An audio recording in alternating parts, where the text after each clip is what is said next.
Hey guys, it's Jalen Marie, and I'm back with another speed build.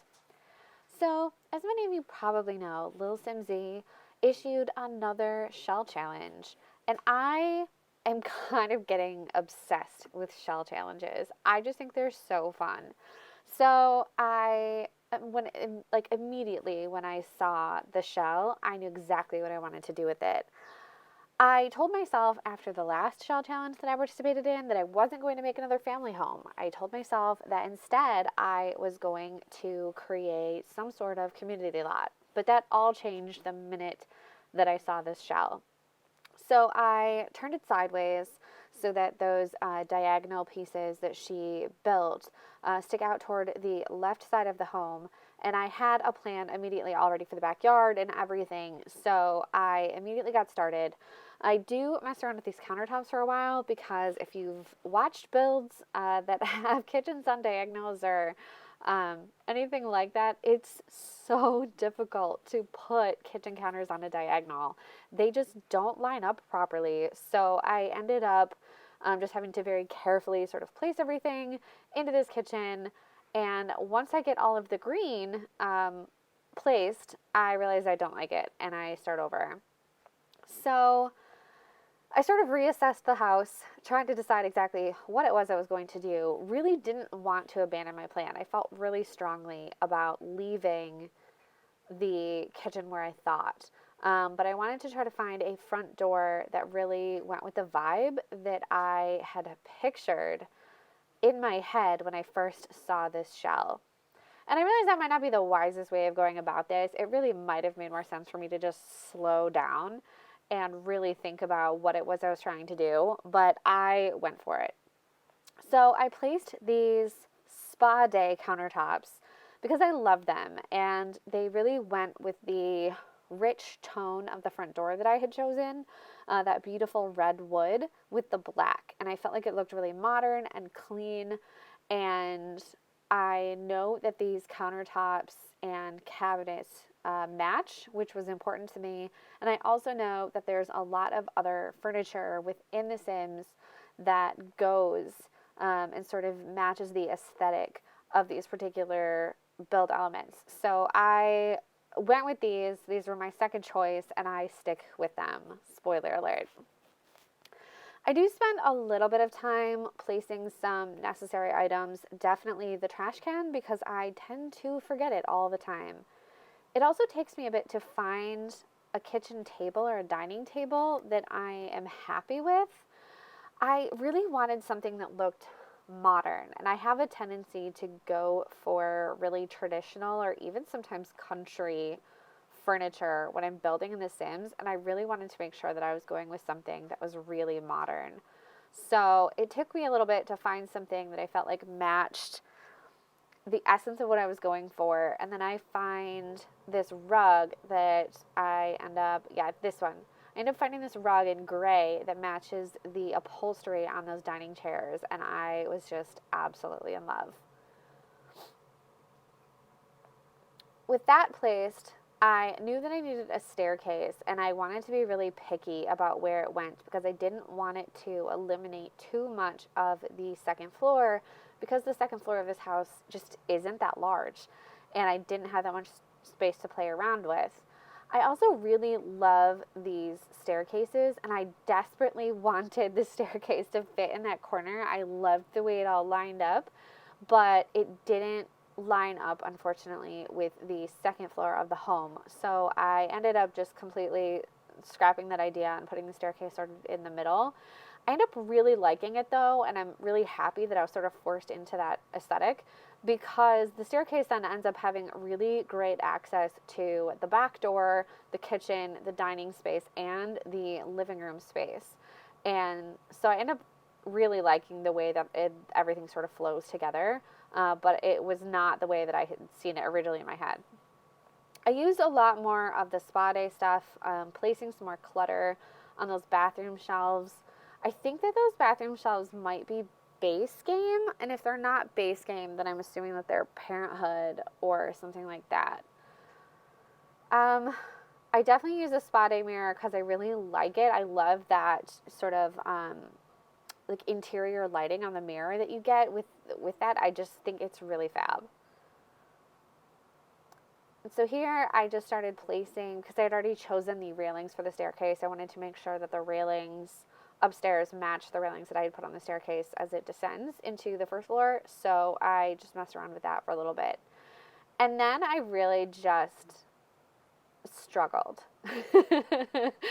And I struggled because I was just having such a hard time mentally trying to figure out where I was going to put certain things. And so I really just sat and like stared at it for a second and then thought about elements of builds that I've seen and really liked, or even just elements of homes that I enjoyed. And I think it's an older build of LilSimsie's, and I want to say it might have been one of her alphabet builds. I'm not sure, but um, she had this little like study nook that was sort of separated from the rest of the home, but just by these half walls.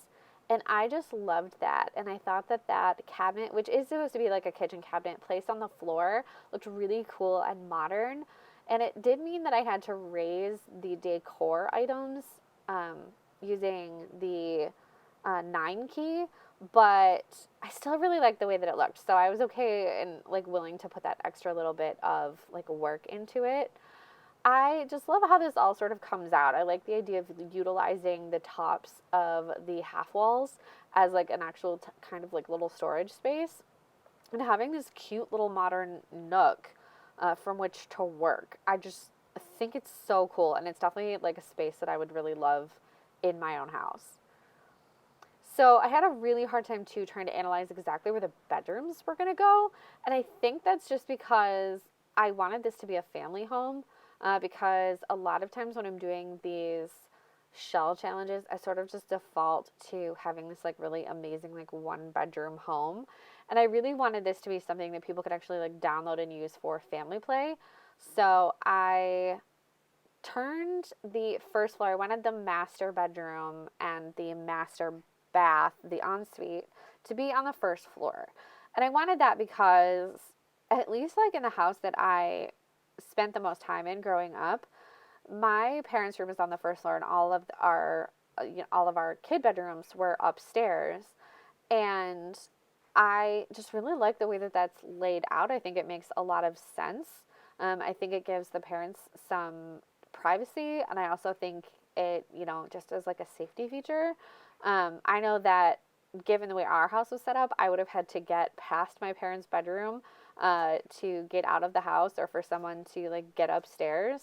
And so I don't know. I just kind of like the way that that worked. I probably put way too much thought into that, but that's how my brain works. So that's what I went with. I do create my own little modern coffee table by juxtaposing those two. They are the same coffee table, but I put them together and sort of create this little space.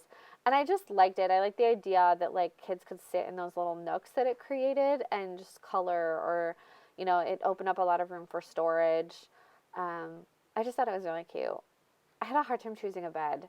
I wanted to stick with the warmer, like brown tones, but those cool brown tones just sort of kept popping up. So I ended up using them, and I defaulted to using a closet instead of an actual dresser, because I oftentimes just use dressers and don't use closets, and I don't know how realistic that really is. I know that like I have a dresser, but it's definitely like the closet is where I mostly keep my things. I just don't rely on the use of a dresser that often. And so I just think that it's more realistic, and I also liked the vibe that it gave the house. I put those shelves up, and I didn't actually put any clutter on them. I figure if you're going to download this, you're probably going to clutter it up yourself anyway. I really just liked the idea of that space, and I didn't want it to lose sort of the essence of what I had created. I like the idea too of this really luxurious ensuite for the parent or parental figures in the house. Um, I did a double sink. I don't know, I thought it was really cute. And then I put this little side table here and I put some candles on there. Um, Sort of, giving the illusion of like this really beautiful, like spa like space within the actual home. I couldn't find towels or any of like that kind of decor that I really liked, so I ended up just scrapping that idea and not hanging any of that on the wall. I end up choosing floors much, much later on in the build. And so you'll see me put a lot of like rugs down, but I don't end up actually choosing a floor. When I do end up choosing a floor, I'm very glad I put rugs down because I think the floor that I ended up choosing is stone. And it would be very cold even in this desert locale, which doesn't really look like the desert because it has a very green lawn. But I did pick the desert locale for this house because I wanted this really modern, like stucco sort of vibe that you end up seeing and you saw early on in the video. So this is when I start spacing out the bedrooms and the bathroom and sort of where I want to put everyone. Some of this stays and some of it doesn't. Yep, I already moved that door. I really liked the idea that right up off the stairs there was this little play nook for the kids. I didn't build the bedrooms in any way that made them, at least to me, super obvious about how old the kids were. And so I wanted to make sure that there were items in the house that made it really visible that there were children here. And then ended up changing the decor, the children's, like the little house and the toy box to match the rug that I had chosen because I wanted to choose that gray and yellow and blue one. I really like it. I hate diagonal roofing, and so I roofed where I felt like it was logical to, but because the style of the house that I was going for um, didn't necessarily need to be roofed, and I liked the idea that people could use these. Um, the ones to the right of the house right now, those as balconies. The other ones are much too short and wouldn't really be safe. But I ended up creating a sunroof over top of the dining or over top of the kitchen area. Trying to go with this really modern sort of roofing scheme. And oh, yep, there goes the sunroof. I liked the modern roofing scheme because I felt like it fit with the style of house that I was building. And I also felt like it provided a nice height to the house that really accentuated sort of all the interesting angles and things that LilSimsie had created with the shell. I do decide to go with that roof pattern because it's beautiful, honestly, and I think that it goes with the stucco walls so well. I knew that I was putting this pool here from the beginning. As soon as I placed the house, I knew that it was going to have a pool, and I knew this was going to turn into like this little backyard oasis because I just loved the idea. And let's be honest, if you lived in an area where it was this warm, you would have a pool and you would probably spend time in it. So I wanted to make sure that there was lots of space for like family activities for everyone to hang out back here in the backyard. And I chose this really deep red. It's not a color that I choose very often at all, in fact, but I just thought it was beautiful. And I love the way that it popped off of the green, but also complemented that desert sort of landscape with those rich, like yellow and orange tones. I thought it was really pretty. And it's also a color that I feel isn't so crazy bright that people wouldn't live in it. I went with these windows and I realized that they would be completely impractical in real life, but I love the idea of them so much. I put in those modern windows from Discovery University because I wanted them to be between the cabinets and the, like between the two different levels of cabinets. I do play around with curtains for a while, trying to decide exactly what I would use if I had those really wide open windows.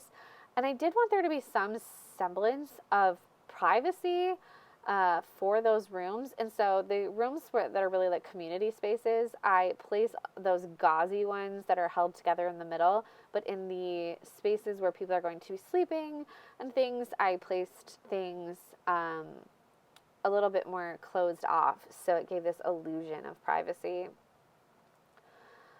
This is when I was debating if I was going to put in all one kind of floor or if I was going to try and put a different floor in all over in the various spaces of the house. But then I found this stone and just, I loved the way that these looked together. I thought it was beautiful and such a great mix and such a great way of allowing those other colors within the home, the oranges, the creams, the dark browns to really pop. And yet it also just fits in with the aesthetic somehow just so perfectly. This is one of my favorite houses that I have ever designed. And I realized that I didn't make the shell of it, but just the interior of it and all of the colors and things, I really tried to take my time on it and really be thoughtful about what I was doing and how this would actually look if this was a home, but also like how would it function. I don't love a straight driveway, so I made it curved just because I think that gives it a little bit more personality. I placed my trash and the recycling out front. I do put some of these rocks around the mailbox because I think it looks really nice and sort of decorative. And I can also imagine would probably provide a little bit more stability. I put some more of these flowers out because I like the way that they complement the house color. And also, I just think they're really pretty, and I like that they look taken care of, but not overly manicured. I also really love those little agave plants. I just think they're so cute. I placed some lights outside and a little bench so that people could sit by the front door. I tried to place a few more of these plants up on this second floor balcony because I think that they look really nice sort of placed up there. And I do put some more greenery up here.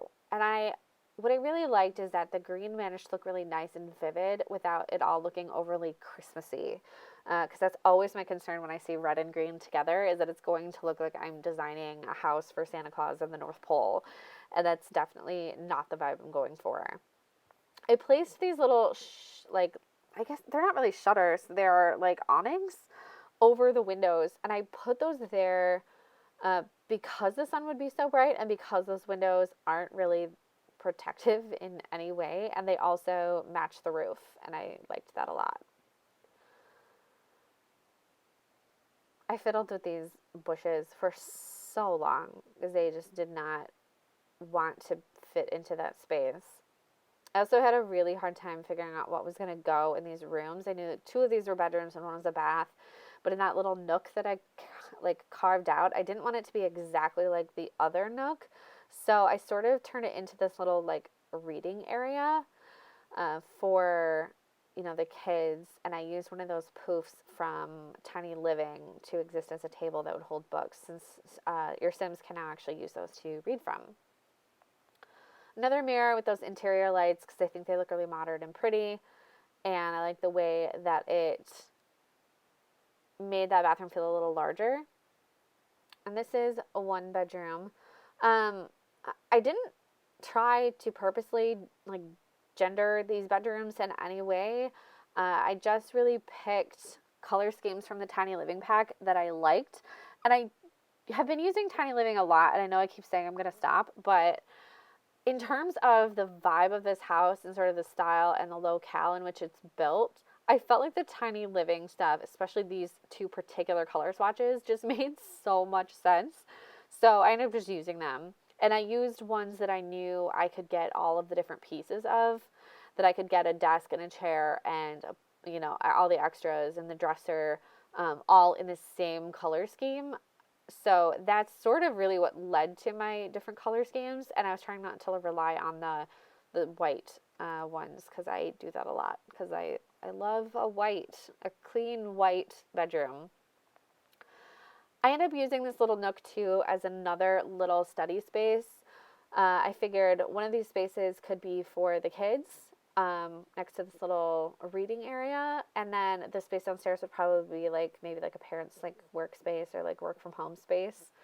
And then I just tried to spend some time putting up some artwork and making it look a little bit more lived in and a little more designed. I thought about putting some artwork up above that desk, but then I just didn't want the walls to look too cluttered because they're already so textured because of that wall treatment. Yeah, and around then I decided I was just doing too much and I really just needed to stop fiddling with the designs. So this was the rejected in-house stonework. I had originally thought that I was going to put this down in the kitchen, but I didn't like the way that it looked throughout the whole house. So I used the other thing that I ended up choosing and use this outside. Place a lot of things from island living um, in terms of greenery and shrubbery because I just think that it fits really well. Hey guys, thank you so much for watching. If you did like the video, please leave a like and consider subscribing to my channel if you would enjoy seeing more content like this. Have a great day or night wherever you are, and I will see you in my next video.